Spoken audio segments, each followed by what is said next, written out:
طالبانو په مشروط ډول اوربند ته چمتووالی ښودلی او ملي امنیت وایي ننګرهار کې د داعش ډلې هدفي وژنو غړی او زمینه ساز ونیول شو.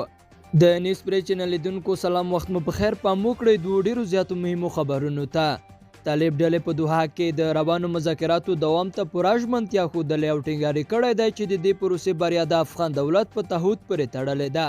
د طالبانو بیان ذبیح الله مجاهد له سپوټینګ اژانس سره په تزم راکړه کې ویلي چې دوی د خبرو له لارې یوې هوکړې ته د رسیدو برخه کې ډېر جدي دي. هغه زیاته کړې طالبان په هغه صورت کې د تاوتریخوالي کمښت اوربند ته چمتو دی چې د هر ډول پریکړې په اړه د افغان دولت له لوري دوی ته قوي ضمانت ورکړل شي.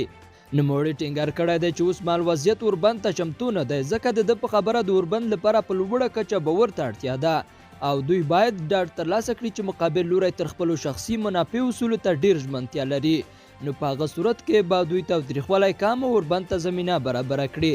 مجاهد د غرض څرګنده کړې چې له روسیې سره د طالبانو اړیکې عادي دي، خو په خبره یې دوی هڅه کوي چې د دوه اړخیز باور لپاره خپل اړیکې نورې هم پیاوړې کړي. طالب بیان د خپلو خبرو په پای کې په هیواد کې په وروستیو هدفي وژنو کې هم لاس لرل رد کړي او زیاته کړې ده چې پر دوی د دغه قتلونو د تورونو پروپاګاندا ته ژر تر ژره د پای ټکی کېښودل شي.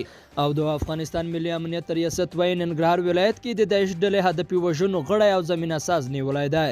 دا ریاست وایي د دوی ځانګړو ځواکونو تېره شپه د ننګرهار په کامې ولسوالۍ کې شپني عملیات ترسره کړي چې په پایله کې د داعش ډلې هدفي وژنو غړی او زمینه ساز عبدالواحد د درې نورو شکمنو کسانو سره یو ځای نیولی دی. دا ریاست وایي دوی پلان درلود چې په افغانستان کې د امریکا متحده ایالاتونو سفیر او افغان لوړپوړي چارواکي په نښه او ترور کړي. په کابل کې د امریکا سفارت په دې اړه څه نه دی ویلي.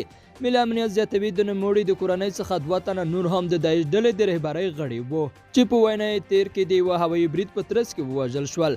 داعش وسلوالو په دې اړه څه نه دی ویلي. لیدونکو له ملتیا مننه، ښې چارې.